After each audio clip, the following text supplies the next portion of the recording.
nerviosa, el sistema simpático y la temperatura corporal.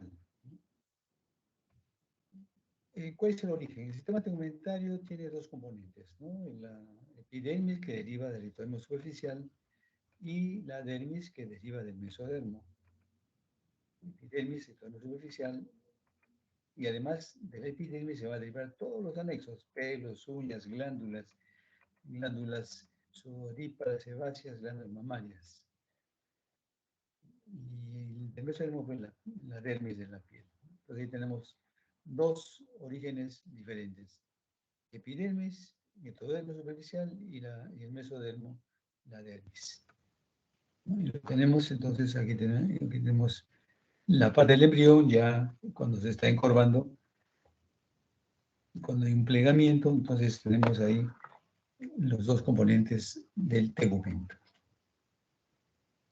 Aquí en un corte de lo que es el tegumento, tenemos la piel propiamente dicho, epidermis, dermis, y los anexos: pelos, glándulas sudoríparas, glándulas sebáceas, y también, bueno, acá figura la glándula mamaria, pero también son derivados justamente de la epidermis. Bien.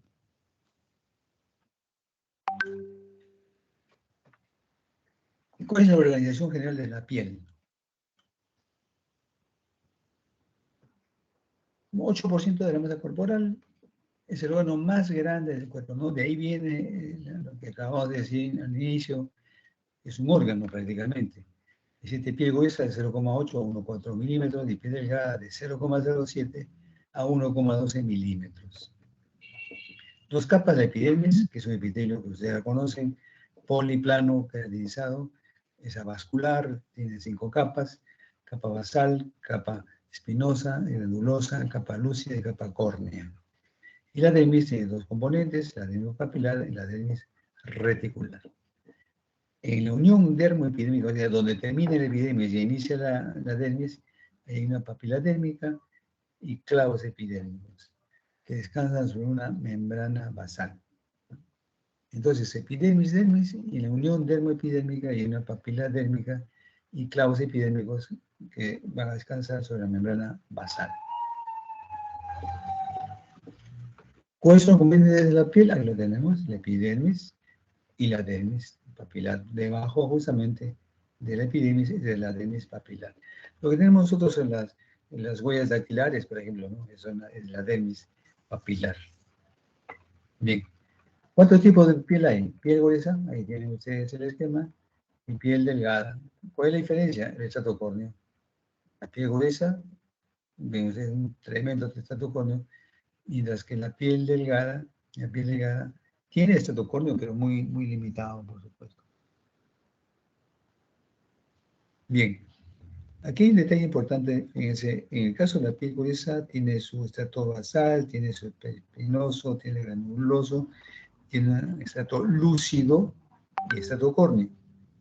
En la piel delgada tiene estrato basal, tiene espinoso, granuloso, no tiene estrato lúcido y tiene un estrato córneo delgado. Bien.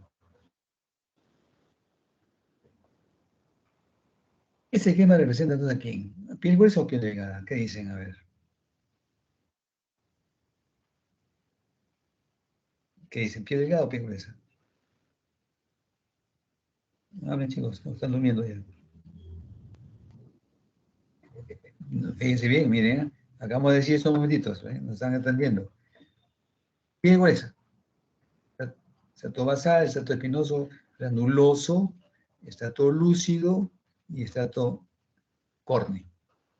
Delgada, estrato basal, espinoso, continuación, granuloso, córneo, no hay estrato lúcido. Esa es la diferencia entre una piel gruesa y una piel delgada. ¿Por qué no hay en la piel delgada el estrato lúcido? Porque ahí se va a realizar la síntesis de la queratohialina, que es lo que forma justamente el estrato córneo. ¿No? Acá vemos una tremenda capa de estrato córneo.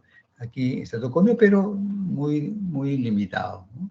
Entonces, me pregunto acá, ¿de este esquema representa qué? A ver, ahí está.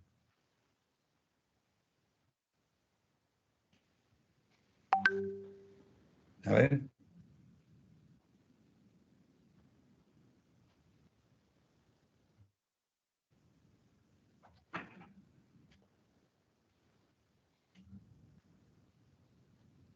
¿Qué dicen? Tiene, Delgada. tiene, delgada, claro, claro, claro, muy bien, claro, ¿no? No tiene estrato lúcido, ¿no? No estrato lúcido. Entonces, si preguntamos, dónde hay piel gruesa y dónde hay piel delgada? ¿Qué dicen? ¿Piel gruesa dónde creen que haya? En las manos, en los pies. Y las manos, o sea, en los pulpejos de los dedos, ¿no? En los nudillos de los dedos, ¿no? Articulaciones, en la planta de los pies, ¿verdad? ¿Y la piel delgada dónde la encontramos?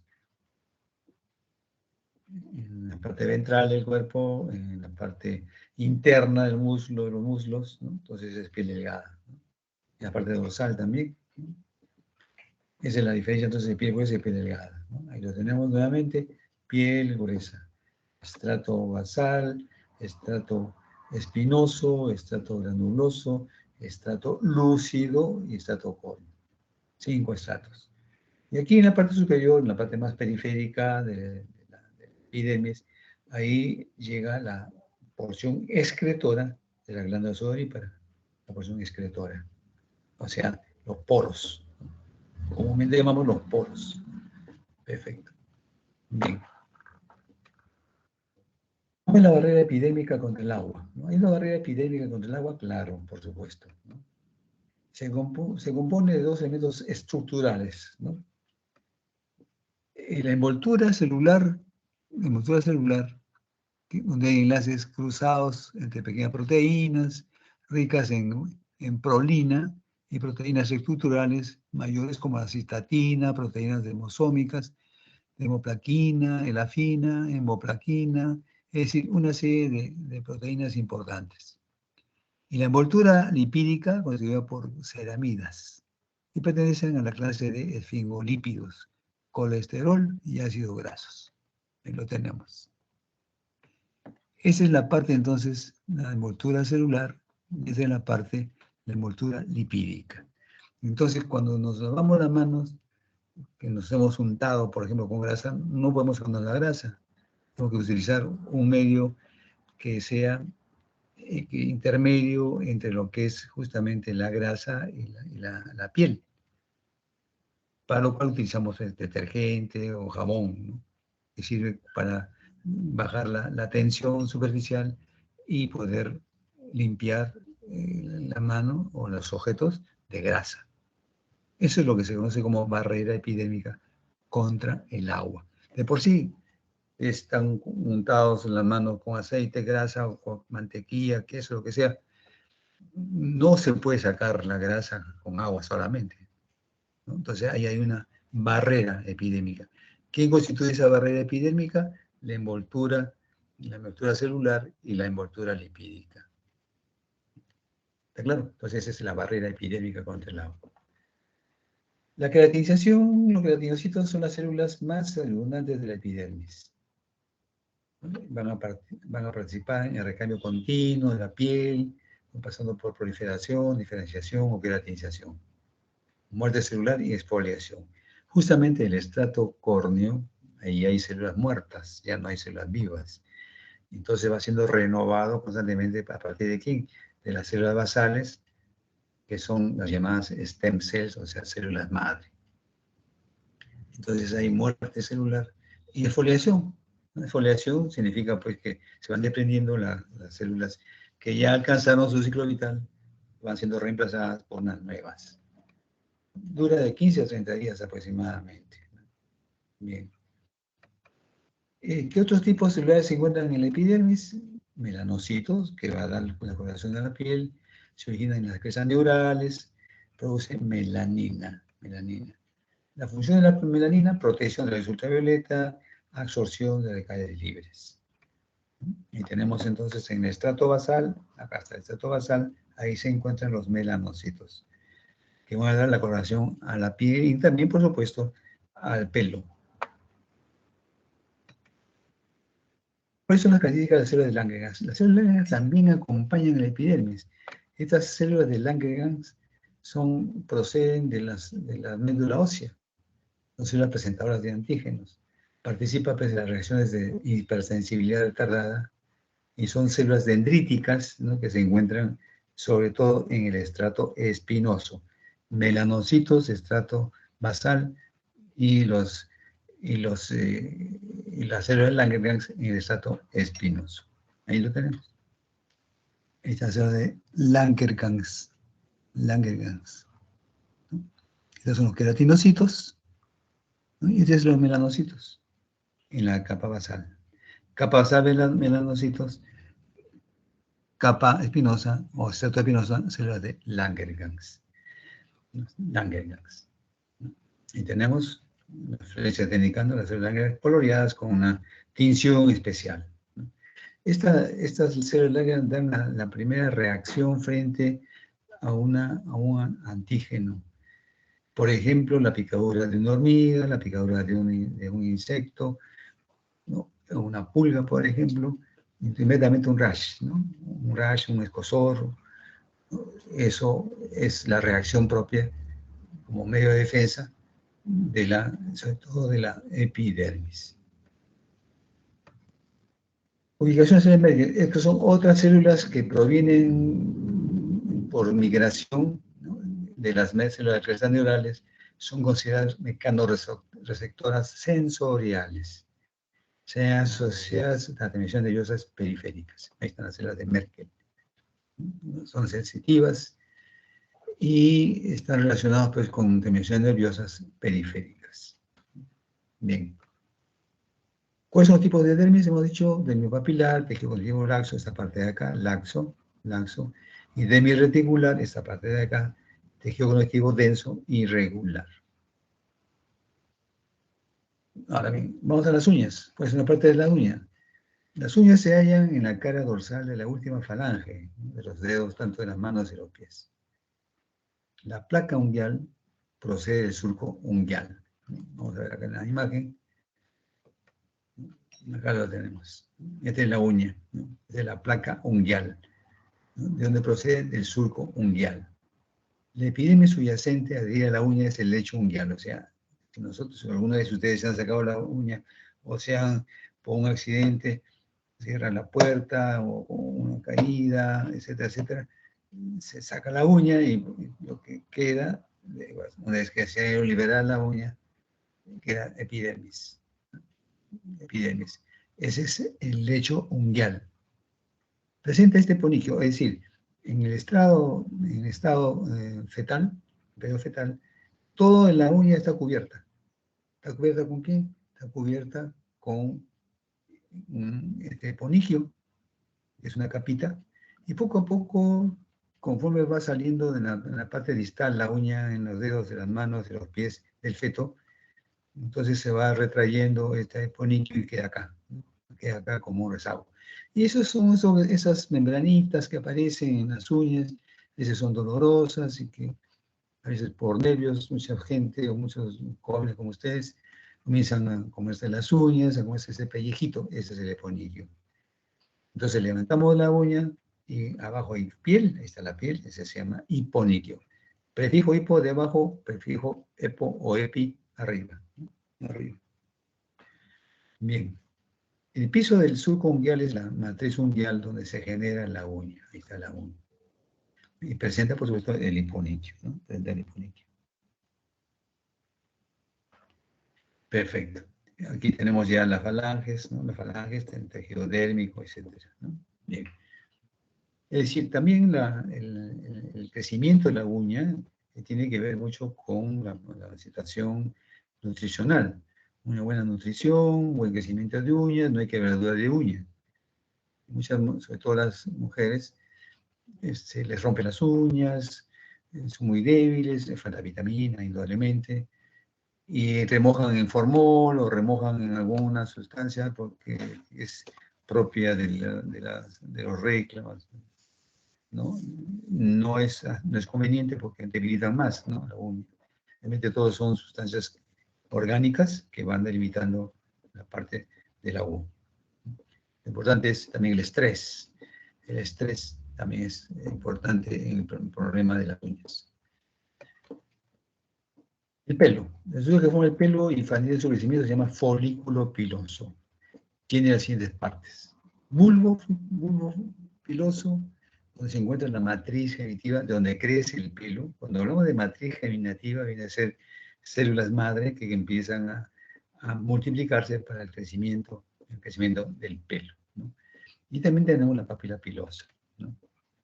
Veamos entonces cuál es la estructura del pelo. Aparece una raíz, el tallo tiene las siguientes capas, una médula, que es de queratina blanda, una corteza, queratina dura, y una cutícula. El pelo tiene su ciclo, y vemos los 4 ciclos. Comienza acá la fase de anágena, que es el crecimiento que dura entre 2 a 7 años, la fase anágena. Luego viene la fase catágena, regresión folicular, 3 semanas, comienza a regresionar. La fase telógena es la fase de reposo, esa parte de acá, 3 meses. Y la fase exógena, la caída del pelo. En jóvenes se presenta mucho el problema del nerviosismo, la tensión, los exámenes, la tensión, el estrés, ¿no?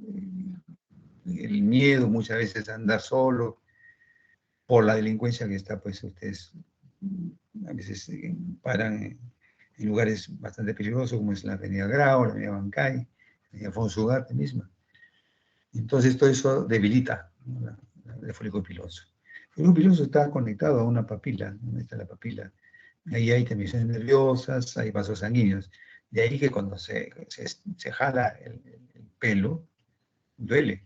¿Y por qué duele? Porque tiene terminaciones nerviosas, ¿no? Sobre todo en la papila, ¿no? Además, el uso de jabones o de shampoo para el cabello tiene que ser de acuerdo a un pH, ¿no? A veces hay demasiado cloruro de sodio, o sea, sal, que debilita la raíz del cabello. Y si se debilita la raíz del cabello o del pelo, prácticamente ese pelo ya no se repone.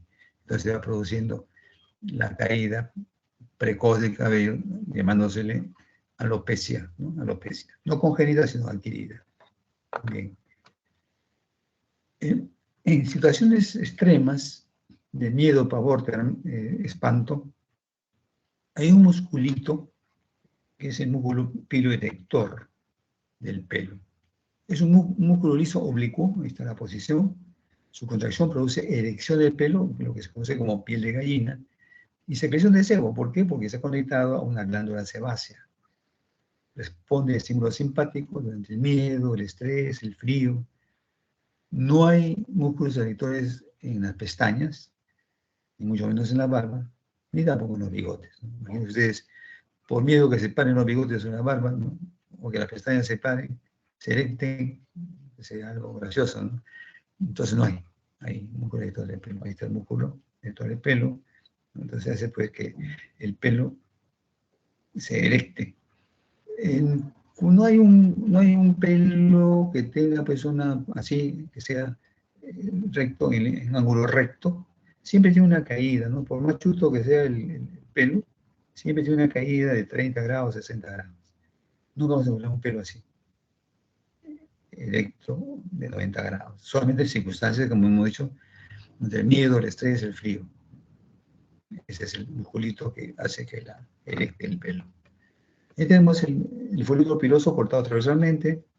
Este es el tallo piloso, parte de acá.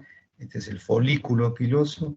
Tienen 2 vainas, una vaina radicular interna y una vaina radicular externa, ¿no? Todas son células, como vemos acá, y todo esto es del pelo, ¿no?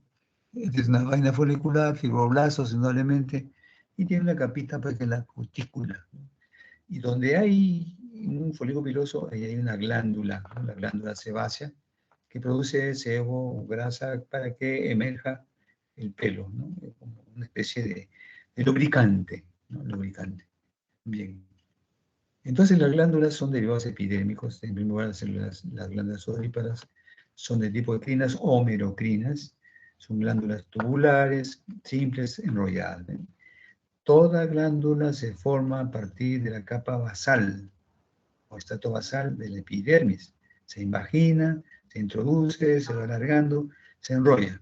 Esa es la parte secretora, la que elabora el sudor, y esa es la porción excretora que se abre en la parte más exterior de la epidermis, los poros, ¿no? Los poros, ¿no? Los poros. Se organizan en todo el cuerpo, funcionan después del nacimiento, o sea, el feto no suda. Esas glándulas están presentes, pero no tienen ninguna funcionalidad. Después del nacimiento, sí. Como vemos acá, la secreción es la parte secretora, entonces produce el sudor y va saliendo conforme puede hacer la actividad física, provocar física, o también el sudor frío por causa del estrés, miedo. O sea, cuando se les toma un examen oral, por ejemplo, comienzan a sudar frío, como se dice vulgarmente. Bien, esas son las glándulas sudoríparas ecrinas o merocrinas. Las apocrinas son esas de acá. Aquí hay un pellizcamiento de la parte apical, de la parte basal, de la parte apical de la glándula, ¿no? Por ejemplo, tenemos las glándulas mamarias, ¿no? Entonces aquí hay una secreción que se va liberando en la porción distal, pero no toda la parte secretora se elimina, sino poco a poco un pellizcamiento. Se encuentra en las regiones axilar, también en la púbica, perineal, también se encuentra en las areolas y pezones mamarios y comienza a funcionar en la pubertad. ¿Y por qué en la pubertad? Porque está sujeto a la actividad hormonal que empieza a aumentar justamente en esta etapa de la vida, ¿no? Pubertad. Y luego las holocrinas, por ejemplo, las glándulas sebáceas. Vemos aquí se va destruyendo toda la glándula. Y luego vemos acá figuras de mitosis. Se va restituyendo esa porción de las células secretoras porque todas salen, caen. Entonces aquí no hay salida, aquí solamente la salida del producto elaborado. Aquí un pellizcamiento en la parte apical solamente. Acá sí toda la glándula. Y luego se repone, por supuesto, se restaura. Estas son las holocrinas, las sebáceas. Holocrinas. Se encuentra en la piel delgada, asociación con el folículo piloso, se originan en las células de los folículos pilosos, excepto en pezones, areola, mamaria, glándulas, lágrimas, clítoris. Y la función, lubrica el pelo, la piel y con cierta acción antibacteriana. En el caso del varón es estimular por andrógenos. El sebo contiene triglicéridos, escualeno, esteres de colesterol y ceras esterificadas. O sea, es una grasa que sale. Cuando no hay una buena higiene del cuero cabelludo, aparece ahí lo que se conoce como seborrea, ¿no? Que son unas masas de sebo, ¿no? Por la secreción que tienen las glándulas sebáceas. De ahí que hay que tener la higiene del cuero cabelludo por lo menos 2 o 3 veces a la semana. Bien, es la glándula llena de grasa. Entonces, asociar al folículo piloso permite que lubricar la salida del pelo sin ninguna dificultad. ¿Entendemos? Esta es la glándula sebácea, este es el folículo piloso, su secreción va lubricando justamente la salida, la emergencia del pelo, hacia la parte externa. Esta es la glándula sudorípara, esta es la glándula sebácea. Bien. Las dimensiones nerviosas que aparecen en la piel, tenemos aquí aquellas que estereosectores, o sea, que recogen el estímulo, receptores generales o cutáneos y receptores sensoriales o especializados. Y tenemos en toda la piel están estos sensores. Estereosectores. Propios sectores, articulaciones de músculos y tendones propios del mismo cuerpo. Y interosectores, vísceras, vasos sanguíneos y glándulas. Entonces, estereosectores fuera, propio, articulaciones, músculos y tendones. Interosectores, las vísceras, vasos sanguíneos y glándulas. Algunos correlatos clínicos importantes, los desórdenes de queratinización. La ictiosis simple es un trastorno de una piel seca, extremadamente seca. Hay un engrosamiento del estrato córneo, hiperqueratinización, pero cuando está asociado a un juego de genes autosómicas, es hereditario, y entonces vemos que sacar las plaquitas. Este prefijo ictio es de pez, como escamas, como escamas. Pueden aparecer en las extremidades, en casos extremos puede aparecer en la región de la cara. Y este es un caso ya súper, súper extremo en el cual las placas se tornan así gruesas como en el caso de las placas de las tortugas. Indudablemente aquí hay una súper, súper, súper queratinización y el niño o niña muere muy tempranamente. ¿Por qué? Al moverse el niño, al toser o realmente levantar los brazos, se forman fisuras en la piel. Esas fisuras entonces es propicio para que microorganismos del ambiente puedan ingresar y generar pues una infección generalizada que se produce la muerte del niño o niña en los primeros días después de haber nacido. Este se conoce como, es una ictiosis simple, es compleja, y también se le conoce como feto arlequín, ¿no? Por las placas de queratina que tiene. La psoriasis. La psoriasis es un problema inmunológico, inmunopatogénesis de la psoriasis, para generar una respuesta cutánea de células, las células T, las células de presentación antigénica, en epidemis, las células Langerhans, aquí captan y procesan pues, los autoantígenos, migran los ganglios linfáticos regionales en donde entran en contacto con los linfocitos T indiferenciados.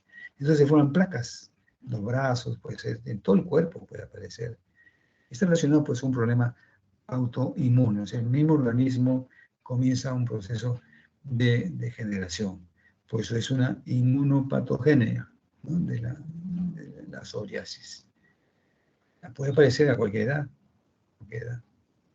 Neuroectodérmicas tenemos acá el albinismo, trastorno recesivo, piel, pelo, retina carente de pigmento. El iris algunas veces muestra pigmentación, y esto debido pues, a la ausencia de la melanina. Para que se produzca la melanina es un proceso enzimático. La tirosinasa es una enzima que actúa sobre la tirosina para que la tirosina se transforme en melanina. Pero si no hay esta enzima, no hay tirosina ni mucho menos melanina. Y aparece, es este papá de raza negra con su hijito completamente blanco, inclusive el cabello es de color medio naranja. Ese es un albinismo. Y el pervaldismo también es una enfermedad autosómica dominante, pero eso se debe a una mutación de un gen que se llama gen KIT, donde el niño nace ya con unas manchitas blancas. No es vitíligo porque esto es congénito, inclusive un mechón de pelo blanco. Aquí es una mutación del gen KIT en cromosoma 4q11. Que esto sí es, el vitíligo sí es adquirido, también se le asigna un problema de orden autoinmune. Es decir, el mismo organismo genera anticuerpos contra los melanocitos, produciendo después la despigmentación. Este es el albinismo y este es el vitíligo. Las melanodermias, exceso de pigmentación en alguna parte del cuerpo, por ejemplo, pecas. Se ve con mucha frecuencia en pieles blancas, unas manchitas medio oscuras, ¿no? En una zona, ¿no? Las pecas. Y lunares pigmentados. Este es un melanoma maligno, por ejemplo, en la palma de las manos, de los pies y genitales. El ABC de E del melanoma. A representa la asimetría. B representa el borde irregular. C, el color. D, el diámetro superior a 6 milímetros. Y E, la evolución, el ABCD del melanoma. Es un cáncer muy agresivo de piel, muy agresivo. Los nevus son los lunares de carne, vemos acá tremendo nevus en la parte dorsal del cuerpo, ¿no? A veces aparece en la cara, no son lunares de carne, se desarrollan en diferentes partes del cuerpo. Pelos y uñas, alopecia, congénito atriquemia, va perdiendo poco a poco el cabello. Son en gente joven, ¿no? zonas carentes de cabello. Anonychia, la ausencia de uñas. Están los lechos unguiales, pero no se forman uñas. Aquí vemos hongos en las uñas. Los que practican deportes y se vayan en baños públicos, tienen que ponerse siempre zapatillas para bañarse porque no saben si es que hay o no hay hongos, ¿no? Lo que se conoce como pie de atleta, ¿no? Sobre todo las uñas, medio oscuras que vemos acá, ¿no? Hay que hacer un tratamiento largo, prolongado. La hipertricosis es la excesiva desarrollo de los pelos. Esta es herencia holándrica, la transmite el padre al hijo varón o a la hija mujer. Lo demás, cuando se dice ligada a X, la transmite la mamá al hijo varón. Dice que es una enfermedad o una herencia ginándrica. Esta es holándrica, de varón a varón o de varón a mujer. Exceso de pelo que se debe a una abundancia inusual de folículos pilosos. Miren acá, por ejemplo, en el pabellón auricular, ¿no? Ahí se ve una hipertricosis, ¿no? Como yuyo que le sale ahí en el agujero externo, ¿no? Aquí, vemos, es todo el miembro superior, ¿no? Aquí a nivel de las falanges, ¿no? Esa es hipertricosis. Y luego hay unas manchitas medio oscuras que aparecen en los niños, los hemangiomas cutáneos, donde persisten algunos de los vasos sanguíneos primitivos. No son lunares, son vasos sanguíneos primitivos, transitorios o sobrantes. Y generalmente son de color rojo, intenso. A diferencia de los lunares, que son de color marrón oscuro. Aquí son rojitos, ¿no? Color fresa. Eso se llama angiomas cutáneos. Y la glándula mamaria, politelia, por ejemplo, en este varón, los brotes mamarios aparecen desde el borde axilar hasta el borde inguinal. Luego van desapareciendo, quedan solamente en la región pectoral, tanto en hombres como mujeres. Pero persisten muchas veces estos pezones, estamos hablando de politelia, mucho telia, pezón, pezones supernumerarios. Ahí tenemos un pezón, entre la glándula, y abajito hay un pezón ahí supernumerario. La polimastia ya es la presencia de dos o más de las mamarias. Ven ustedes acá, generalmente en la región axilar. Esta es la mama normal en la región pectoral y aquí en la región axilar está saliendo carrostro. Con las hormonas que aparecen en el periodo sexual, menstrual, se puede activar aquí, ¿no? Pero hay que sacarlas de todas maneras porque produce muchas veces complicaciones.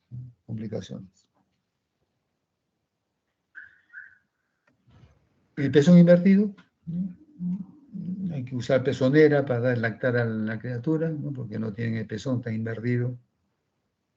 Y en varones, eso es la ginecomastia, ¿no? La ginecomastia, desarrollo de glándulas mamarias en varones. Aquí también, ¿no? Pero en el pecho un varón, un machazo, pero con sus glándulas mamarias. Eso se llama ginecomastia. Muy bien. ¿Alguna pregunta? ¿Algo que quieran? Que no esté claro.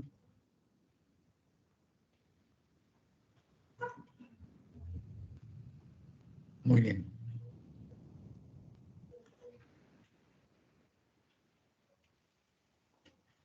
¿Algo? ¿No esté claro? Y ese no es seminario, ¿verdad? Sí, delegado Sandoval. ¿Estás?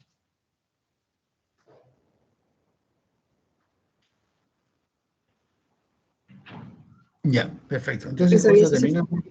Sí, con eso terminamos y nos estamos ya viendo la próxima mañana, ¿no? En la clase práctica. ¿No? Mañana se va a hacer justamente piel y linfáticos. Ya se va avanzando y se va terminando también, ya quedan 3 semanas nada más, ¿no? 3 semanas y se termina el curso. La primera semana de julio ya es los exámenes, ¿no? Ya deben ir estudiando aquellos que tienen notas no tan buenas, ¿no? ¿De acuerdo? Muy bien. Nos estamos viendo entonces mañana, el día de mañana. Descansen. Ese es Yesa de Fabiola Gallardo. ¿Te escucho? Yesari Fabiola Gallardo Rivas. Levantó la mano. ¿No? ¿Nada? Bueno. Entonces, nos estamos viendo mañana. Descansen. Tomen su lechecita caliente para que agarren buen sueño y se van temprano. ¿De acuerdo?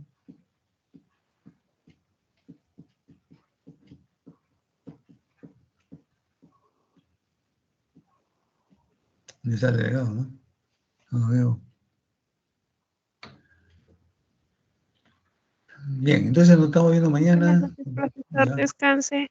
Ustedes también descansen. Todo el día han estado. Ya nos estamos viendo. Chao, chao, chao, chao.